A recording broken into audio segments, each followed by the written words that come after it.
बिस्मिल्लाहिर्रहमानिर्रहीम। मुअज़्ज़ज़ नाज़रीन, हर राइटर का स्टोरी लिखने का अपना एक अंदाज होता है। कुछ राइटर स्टोरी के आखिर के अहवाल शुरू में बोल देते हैं और जहाँ से स्टोरी का आगाज़ होता है वो बाद में शुरू कर देते हैं। अब इस स्टोरी में सदफ वजदान के साथ फिर से इस मिशन में अचानक शामिल हो जाती है। हालांकि वजदान कहीं और किसी और मिशन पर था, लेकिन ज़रा आगे चलकर आपको ये पता चल जाएगा कि ऐसा कैसे हुआ था। और लाला वाला भी इसी स्टोरी का एक हिस्सा है, वो भी आपको आगे चलकर समझ आ जाएगी।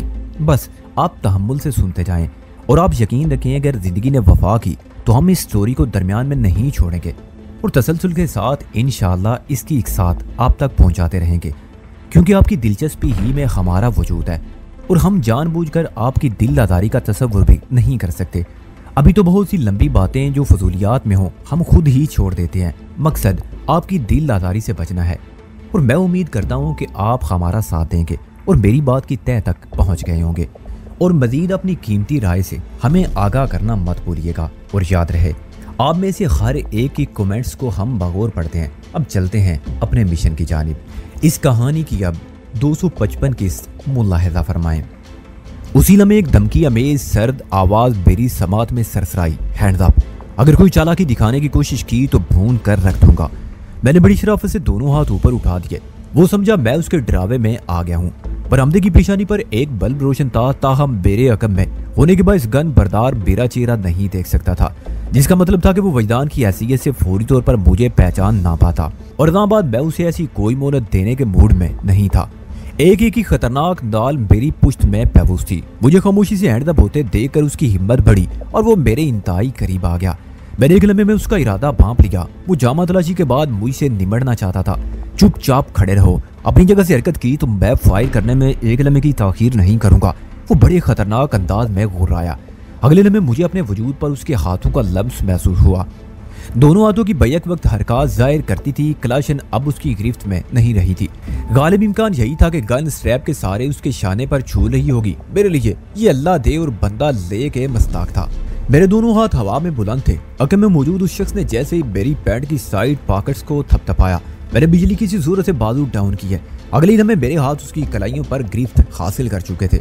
उसने बुखलाहट अमेज अंदाज में अपने हाथ खींचना चाहे, मैंने उसकी नाक पर एक रेयर किक मारते हुए हाथ आज़ाद कर दिए। वो हवा में उछला और पुश्त के बल संगीत सतून से जा टकराया। उसके साथ जो पेश आया वो उसके सानों गुमा में भी नहीं था। उसके टकराव के नतीजे में उसके खल्क से एक दर्दनाक चीख बरामद हुई। कलाशनकोव उसके कंधे से फिसल कर दूर जा गिरी और कबल इसके कि वो गन तक रसाई हासिल करता बैरल लपक कर अपने कब्जे में कर ली। वो अपनी पुश्त को सहलाते हुए उठकर खड़ा हो गया और परेशान नजरों से मुझे देखते हुए घिघियाया, वजदान तुम, लगता है तुम लोगों के प्राइवेट बाप शोएब घोरी ने तुम्हें मेरा हुलिया अजबर करवा दिया है। मैंने कलाशन का रुख उसकी तरफ करते हुए फिर पूछा, अंदर कितने अफराद मौजूद हैं? उसके जवाब देने से पहले अंदर से किसी ने पुकार कर पूछा, अनीस ये चीख कैसी थी? तुम खैरियत से तो हो? बात के इख्तिताम पर मैंने किसी कदर कदमों की आवाज़ सुनी। वो आवाज़ लम्हा बलमा जाली वाले दरवाजे की जानिब बढ़ रही थी। मैं समझ गया अनीस से इस्तफसार करने वाला हमारी तरफ आ रहा था। मैंने अनीस को गन पॉइंट पर रखते हुए खामोश रहने का इशारा किया और उसे निगाही हिदायत दी कि वो दरवाजे के सामने से हट जाए। मैं नहीं चाहता था अंदर से बरामद होने वाला हमें बराह रास्त देख सके। मैं अनीस को टारगेट बनाकर नवार्द को शिकार करने का इरादा रखता था। अनीस के लिए मेरा नाम ही काफ़ी था। फिर वो इस वक्त एक खतरनाक गन के रहमो करम पर था। CFK के तमाम एहलकारों को बावर करा दिया गया था कि मैं नहायत ही सफाक और बेरहम हूँ। शायद इसलिए अनीस नामी उस दराज कामश शख्स ने बेजुओं चरा मेरे हुक्म की तामील कर दी। मैं इस अफसार करने वाले के जलवे का इंतजार कर रहा था कि बंगले के अकबी हिस्से में फायरिंग की आवाज गूंजी। सदा की मखसूस पीस से मुझे अंदाजा हो गया वो फायरिंग किसी माउजर से की गई थी। इसका वादे मतलब यही था उधर सदफ सरगर्म अमल हो गई थी।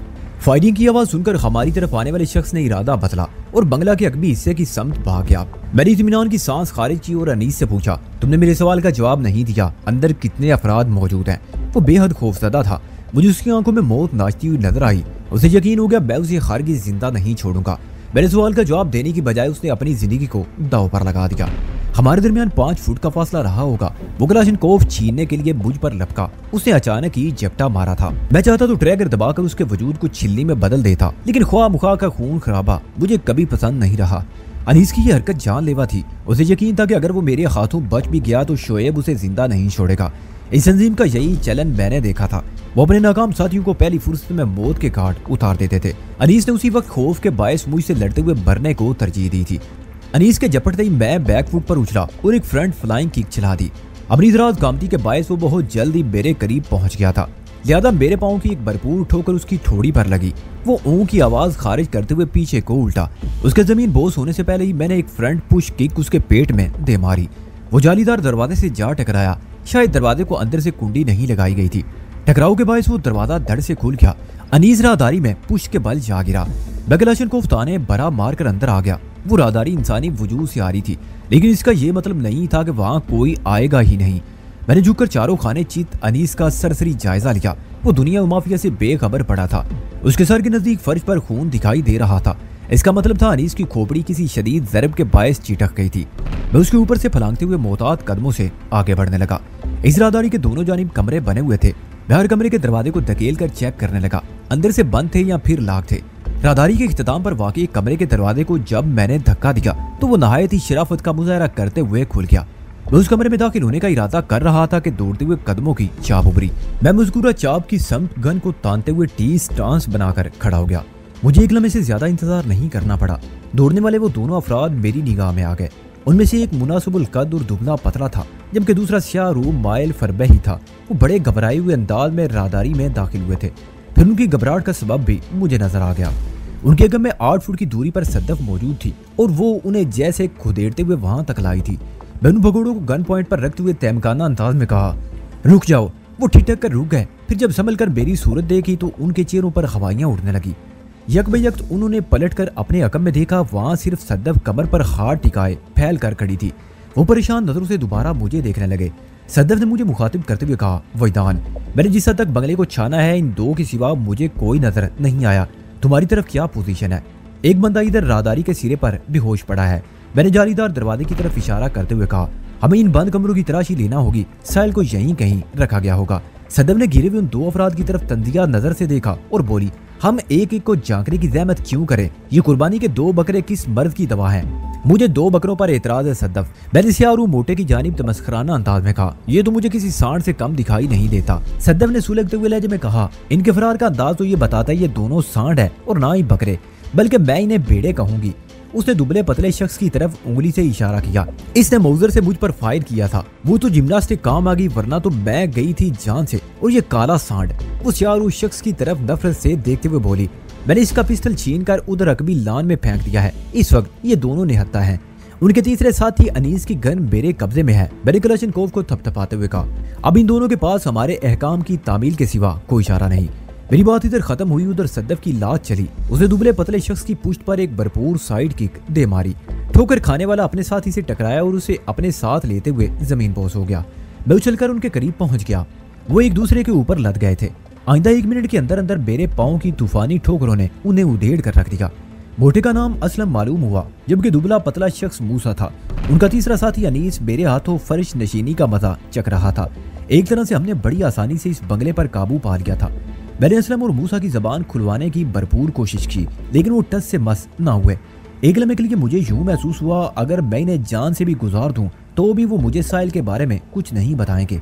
वो CFK से वफादारी निभाने की कोशिश कर रहे थे। सद्दफ भी सूरत का अंदाजा लगा चुकी थी।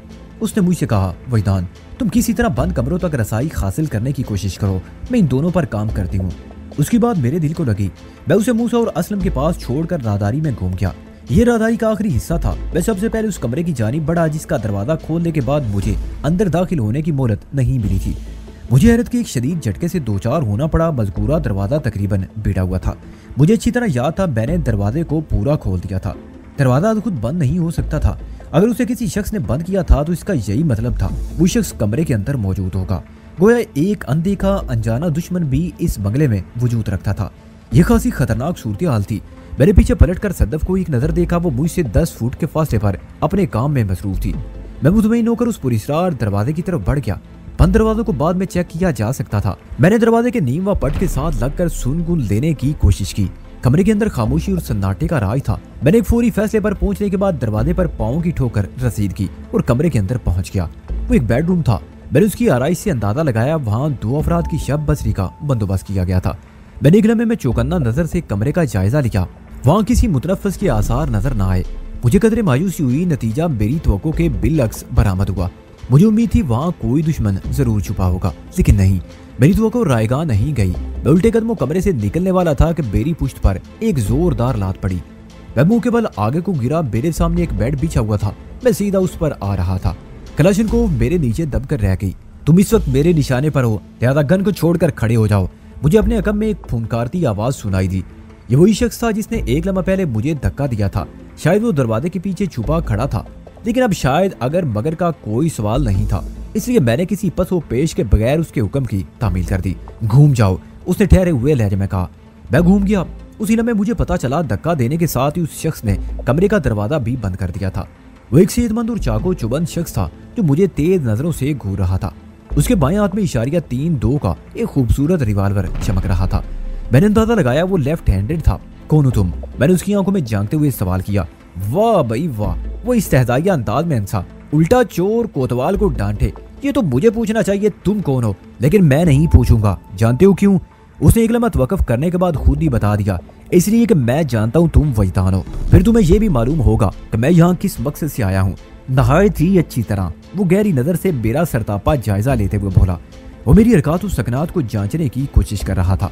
मुझ पर निगाह जमाते हुए बोला, तुम जिसकी बू सूंघते हुए इधर आए हो, अफसोस कि उसे यहाँ से भी खटा दिया गया है। मैं तड़प उठा। क्या बक रही हो? मैं तुम्हारी गर्लफ्रेंड साहिल की बात कर रहा हूँ। साहिल का नाम एहतराम से लो, जंगली की औलाद। मेरी कनपटियां सुलगने लगी। वो पिचकारने वाले अंदाज में बोला, ज्यादा ताव खाने की जरूरत नहीं है वजदान। गर्लफ्रेंड तो बैज गर्लफ्रेंड ही होती है। कभी वो तुम्हारी दोस्त थी, फिर चौधरी नवाजिश की बगल में जा गुजरी और अब बिग बास शोएब। वो अपना जुमला मुकम्मल ना कर सका। उसी लम्हे दरवाजे पर दस्तक होने लगी। रिवाल्वर बरदार ने बेसाख्ता चौंक कर पीछे देखा। मेरे लिए ये मोहलत एक मुकम्मल ट्रिम से कम न थी। उस लाइन की गलीज जबान मेरी साहिल की शान में इतनी गुस्ताखियां कर चुकी थी कि मैं उसी लम्हे गिनवाने का तस्वुर भी नहीं कर सकता था मैंने किसी शिकारी बाज की मानद गोता लगाया और सीधा रिवाल्वर बरदार के ऊपर आ गया। उसने अत्तल बसे संभलने की कोशिश की, मगर मैंने खत्तल इम्कान उसकी सही नाकाम बना दी। जिस बरती मैंने सबसे पहले उसकी कलाई को अपनी गिरफ्त में लिया था, ये वही हाथ था जिसमें उस खबीस ने रिवाल्वर पकड़ रखा था। उसने अपनी कलाई छुड़ाने के लिए जोर मारा, लेकिन मैंने अपनी गिरफ्त को कायम रखते हुए उसकी नाक पर टक्कर जड़ दी। ये एक बड़ी धांसू किस्म की टक्कर थी। उसकी नक्सीर फूट पड़ी। वो आजाद होने के लिए और ज्यादा ताकत सर्फ करने लगा। ये उसकी झुंझलाहट का सबूत भी था। नाक पर पड़ने वाली टक्कर ने उसे तेवरा कर रख दिया। मैंने उसकी कलाई इसलिए नहीं थामी थी कि उसके इमाम पर छोड़ देता। वो तो किसी गन्ने की तरह मशीन में आई हुई थी और अपनी हड्डियों का कचूमर बनवाने के बाद ही आजाद हो सकती थी। मुसलसल नाकामी के बाद उसने फायरिंग शुरू कर दी।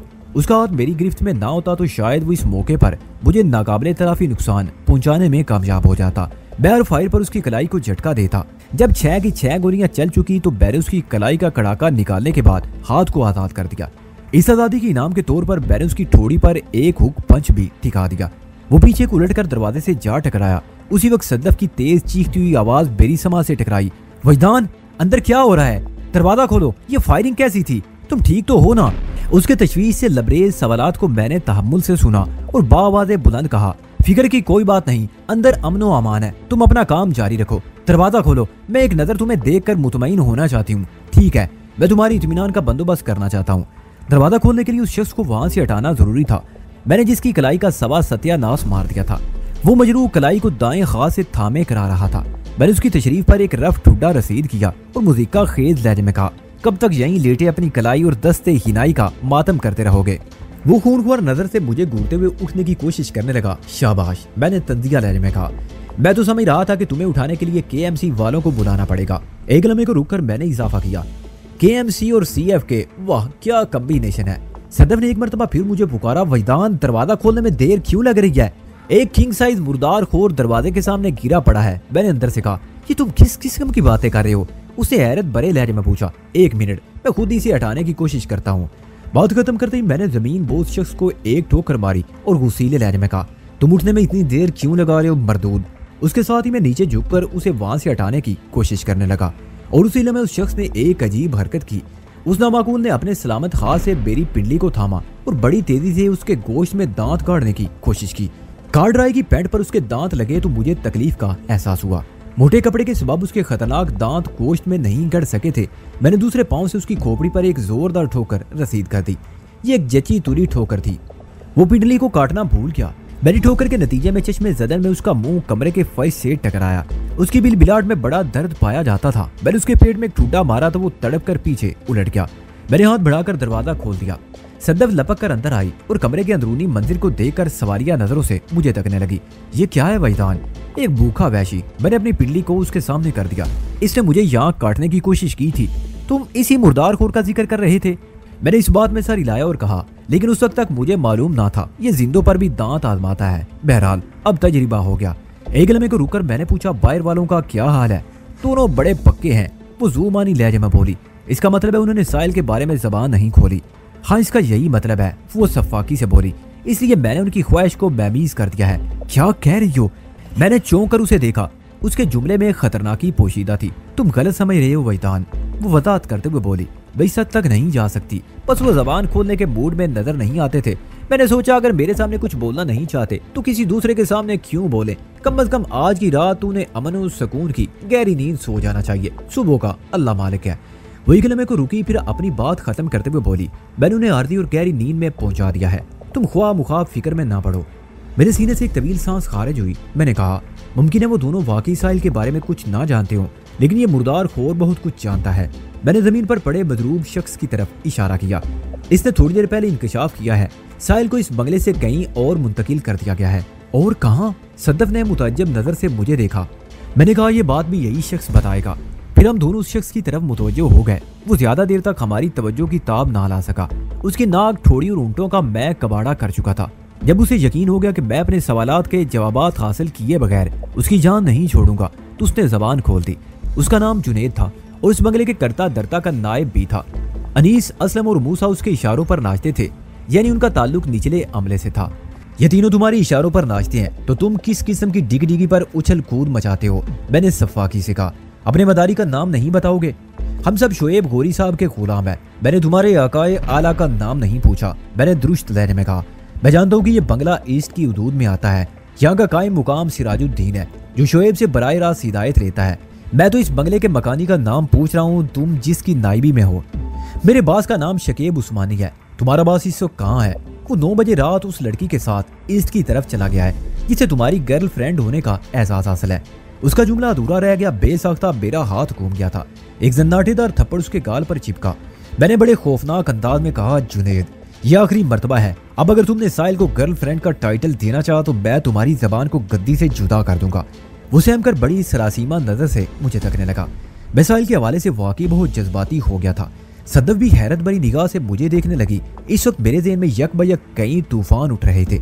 अगर मफहूम के एतबार से गौर किया जाए तो जुनैद ने कुछ ज्यादा गलत भी नहीं कहा था। गर्लफ्रेंड के सीधे मानी है दोस्त लड़की, मगर उसके कहने का अंदाज सुलगाने वाला था, रगों में कांटे बिछाने वाला, रूह को सूली चढ़ाने वाला।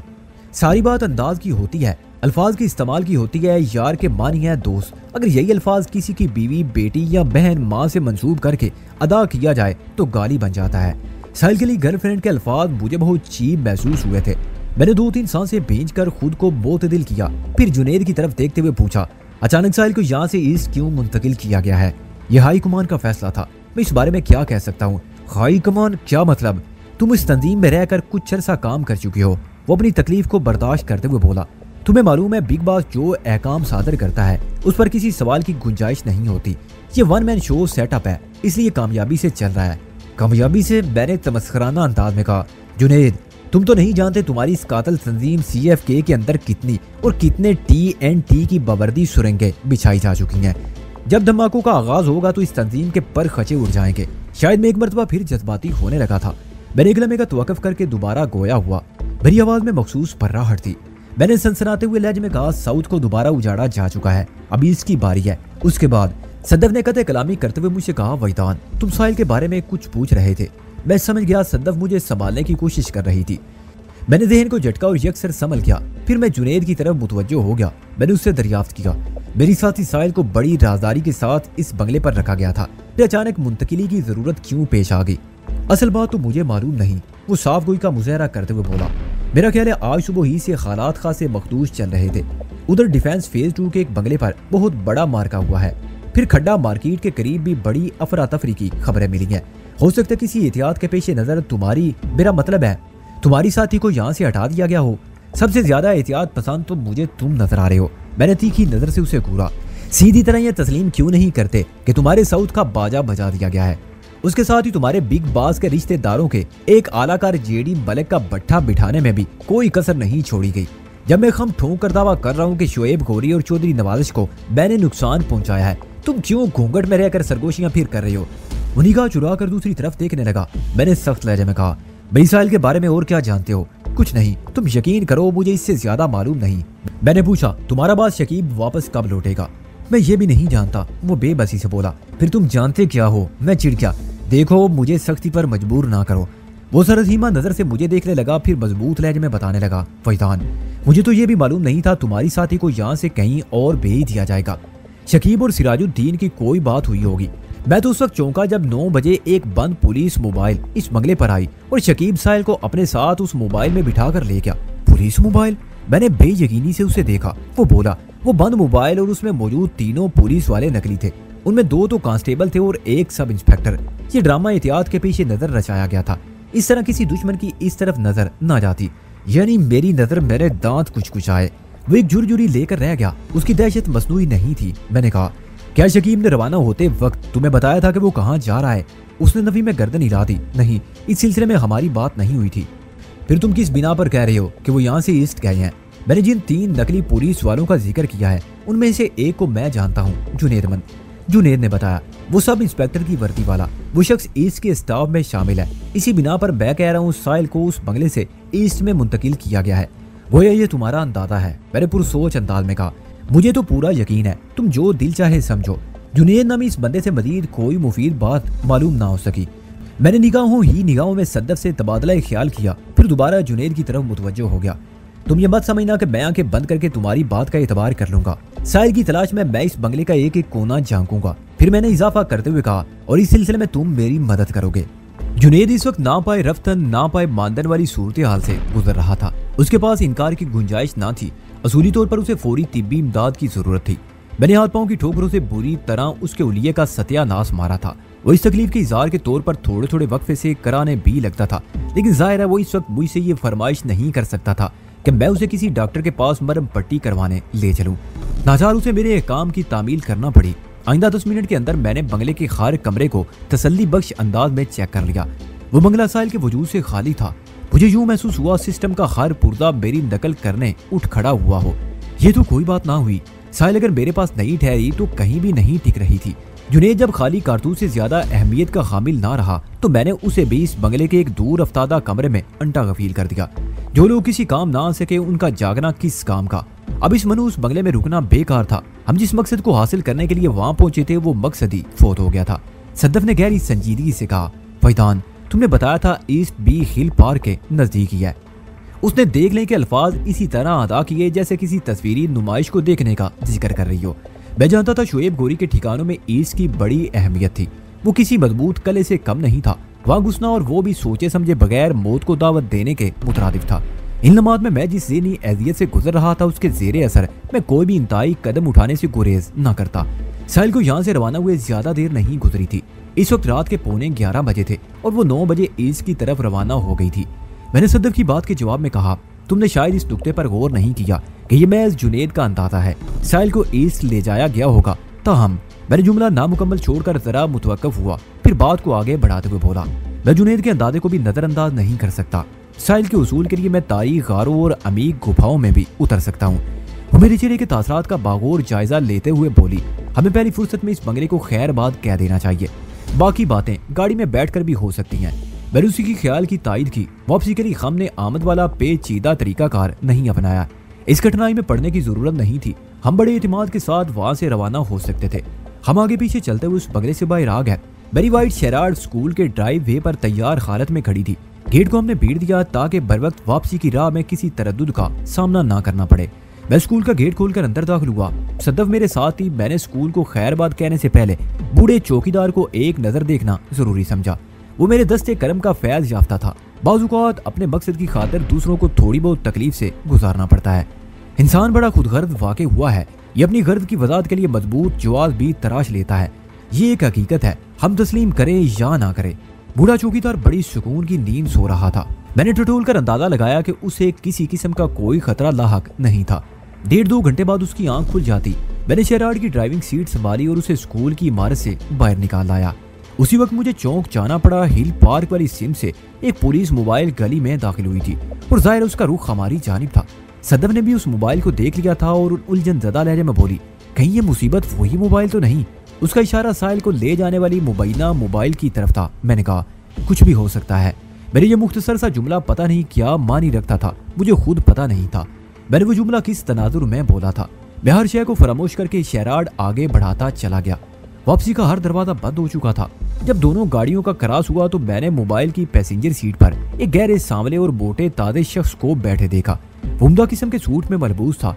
ड्राइविंग सीट पर कोई पुलिस वाला था, खुदा मालूम असली या नकली।